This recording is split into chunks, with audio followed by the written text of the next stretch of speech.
This video will show the step-by-step process for field installable connectors.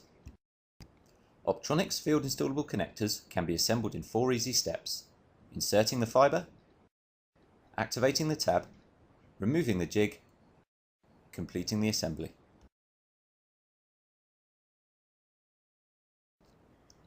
Measure and strip the fibre to the correct dimensions on the template.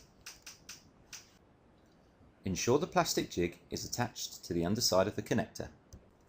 Insert the fibre into the connector until the fibre bends. This ensures the fibre has contact with the stub inside the connector. Press the activator tab to crimp the fibre and stub.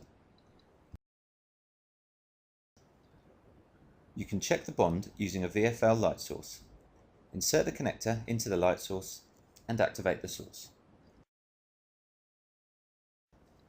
If the fibre has passed, a small glow will show through the window. If it has failed, an obvious bright glow can be seen through the window. After testing, turn off the light source and disconnect the fibre.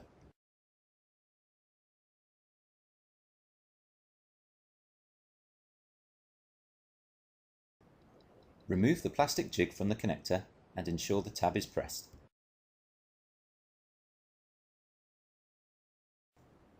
Slide the boot up to the connector. Using a pair of Kevlar scissors, cut off the excess Kevlar and then screw the boot onto the adapter. Insert the terminated assembly into the housing to complete the assembly process. That concludes the Field Installable Connector instruction video. Thank you for watching.